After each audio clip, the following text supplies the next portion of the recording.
वानर राज बाली और उनके छोटे भाई सुग्रीव में दुश्मनी क्यों थी, आओ जानते हैं। सुग्रीव रामायण के एक प्रमुख पात्र थे।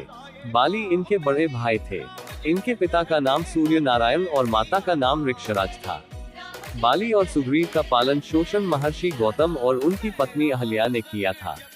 वानर राज बाली इतने शक्तिशाली थे कि धरती पर कोई मानव बाली के टक्कर का नहीं था। रावण भी बाली से बहुत डरता था। जंडवी के बड़े भाई मायावी की बाली से किसी स्त्री को लेकर बड़ी पुरानी शत्रुता थी। मायावी एक रात किष्किंधा आया और बाली को द्वंद्व के लिए ललकारा। ललकार स्वीकार कर बाली उस असुर के पीछे भागा। साथ में सुग्रीव भी उसके साथ था। भय के कारण भागते हुए मायावी जमीन के नीचे बनी एक कंदरा में घुस गया। बाली भी उसके पीछे पीछे गया। जाने से पहले उसने सुग्रीव को यह आदेश दिया कि जब तक वह मायावी का वध करके लौटकर नहीं आता, तब तक सुग्रीव उस कंदरा के मुहाने पर खड़ा होकर पहरा दे। 1 वर्ष से अधिक अंतराल के पश्चात कंदरा के मुहाने से रक्त बहता हुआ बाहर आया। सुग्रीव ने असुर की चीत्कार तो सुनी, परंतु अपने भाई बाली की नहीं। ये समझकर कि उसका अग्रज रण में मारा गया, सुग्रीव ने उस कंदरा के मुंह को एक शिला से बंद कर दिया और वापस किष्किंधा आ गया, जहां उसने ये समाचार सबको सुनाया। मंत्रियों ने सलाह कर सुग्रीव का राज्याभिषेक कर दिया। कुछ समय पश्चात बाली प्रकट हुआ और अपने अनुज को राजा देख बहुत कुपित हुआ। सुग्रीव ने अपने भाई को समझाने का भरसक प्रयत्न किया, परंतु बाली ने उसकी एक न सुनी और सुग्रीव के राज्य तथा पत्नी रूमा को हड़पकर उसे देश से निकाल दिया। डर के कारण सुग्रीव ने ऋषिमुख पर्वत में शरण ली, जहां अंजनी पुत्र श्री हनुमान जी तथा कुछ अन्य वफादार जामवंत तथा वानर सेनापतियों के साथ रह रहे। शाप के कारण बाली नहीं पर्वत पर नहीं जा सकता था।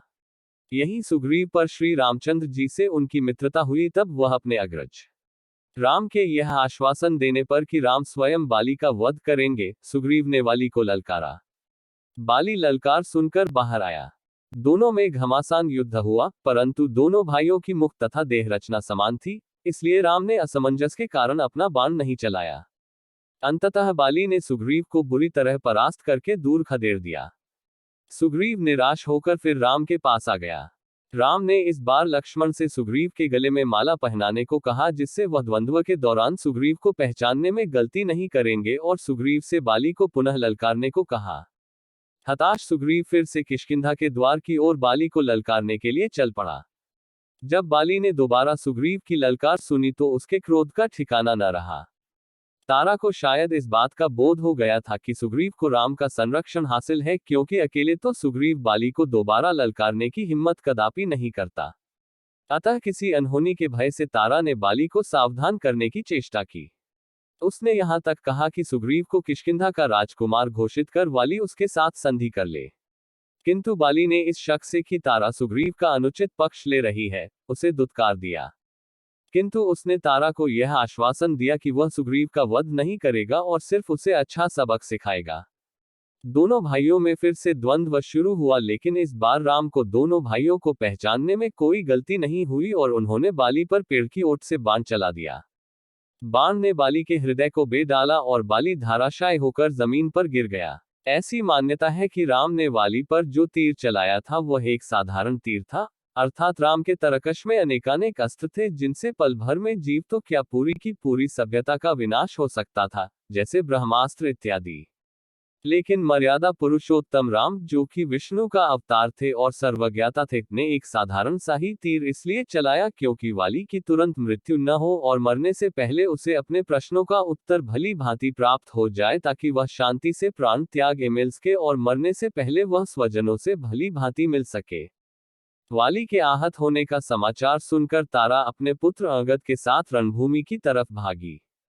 रास्ते में उसे रण से भागते हुए वानर मिले, जिन्होंने उसे सलाह दी कि अंगद को लेकर वापस किष्किंधा जाकर अंगद का राज्याभिषेक कर दे और राम के प्रकोप से बच जाए। लेकिन तारा ने उस वानर समूह को अपने साथ किया और मरणासन वाली की ओर प्रस्थान किया। वहां जाकर वाली के समक्ष तारा का विलाप अति महत्वपूर्ण है, क्योंकि मनुष्य के अलावा कोई और प्राणी अपने स्वजन के मरने पर इतना विलाप नहीं करता है। पहले तो तारा मरते हुए वाली को अंग लगाती है, उसके पश्चात सुग्रीव तथा राम को वह खरी खोटी सुनाती है। हनुमान मध्यस्थता करते हुए तारा को ढाढ़ बंधाते हैं और उसे दर्शन शास्त्र समझाते हैं। यह एक अनूठा संदर्भ है कि तारा ने वाली की चिता में अपने भी प्राण त्यागने का संकल्प लिया था। तारा को राजनीति तथा कूटनीति का अच्छा ज्ञान था और इसी वजह से वानरों के कहने के बावजूद उसने अंगद का राज्याभिषेक न कराकर सुग्रीव को ही राजा मनोनीत किया।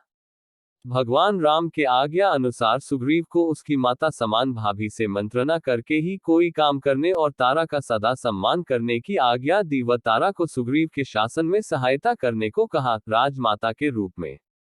बाली के वध के पश्चात तारा ने यही उचित समझा, क्योंकि उसने अंगद के हितों की रक्षा भी तो करनी थी। जब सुग्रीव राजोल्लास में तल्लीन हो गया और राम को सीता का ढूंढने का वचन भूल गया तो राम ने लक्ष्मण को उसे अपना वचन याद कराने को भेजा। लक्ष्मण वैसे भी काफी गुस्सैल थे। उन्होंने किष्किंधा की राजधानी पंपापुर में लगभग आक्रमण बोल दिया। सुग्रीव को अपनी गलती का एहसास हो गया, लेकिन लक्ष्मण का सामना करने की उसकी हिम्मत न हुई। उसने तारा से आग्रह किया कि वह लक्ष्मण को शांत कर दे। तारा रनिवास से मदोन्मत्त निकली और लक्ष्मण को शांत किया। उसने महर्षि विश्वामित्र का उदाहरण दिया कि ऐसे महात्मा भी इंद्रिय विषयक भोगों के आगे लाचार हो गए थे। फिर सुग्रीव की तो बिसात ही क्या, और यह भी कि वह मनुष्य नहीं वरन एक वानर है। तारा ने यह भी वर्णन किया कि सुग्रीव ने चारों दिशाओं में सेना एकत्रित करने के लिए दूत भेज दिए हैं। वाल्मीकि रामायण तथा अन्य भाषाओं के रूपांतरणों में यह उल्लेख है कि अधखुले नैनों वाली मदोन्मत्त तारा के तर्कों को सुनकर लक्ष्मण थोड़ी शांत हो गए और उसके पश्चात सुग्रीव के आगमन और उससे सीता को खोजने का आश्वासन पाकर वापस चले गए। रामायण के कुछ क्षेत्रीय रूपांतरणों में ये भी दर्शाया गया है कि जिस समय लक्ष्मण ने किष्किंधा की राजधानी के राजमहल के गर्भागृह में क्रोधित होकर प्रवेश किया था, उस समय सुग्रीव के साथ मदिरा पान करने वाली उसकी प्रथम पत्नी रूमा नहीं अपितु तारा थी और भोग विलास में वह दोनों तल्लीन थे। यहाँ पर यह याद दिलाना उचित होगा कि राम से मैत्री करते समय सुग्रीव ने अपने राज्य के छिन जाने से भी अधिक बाली द्वारा अपनी पत्नी रूमा के छिन जाने का खेद प्रकट किया था। कुछ संस्करणों में लक्ष्मण को शांत करने के लिए तारा नहीं वरन सुग्रीव स्वयं लक्ष्मण के सामने आता है तथा उनको यह आश्वासन दिलाता है कि उसने सेना एकत्रित करनी शुरू कर दी है। सुग्रीव से यह आश्वासन पाकर लक्ष्मण थोड़ा शांत हो जाते हैं। लक्ष्मण का क्रोध देखकर सुग्रीव को अपने वचन भूलने और विलासिता में भटकने के लिए सबसे सामने शर्मिंदा होना पड़ा था। सुग्रीव ने श्री राम से माफी मांगी और सुग्रीव ने अंगद, नल, हनुमान प्रधान योद्धाओं को बुलाकर दक्षिण दिशा की ओर जाकर माता सीता जी का पता लगाने की आज्ञा दी। उन्होंने कहा कि आप सबको मन, वचन और कर्म से सिर्फ यही एक काम सफलतापूर्वक करना है। सीता माता की खोज के लिए अंगद कहते हैं कि हनुमान जी से शक्तिशाली कोई नहीं है।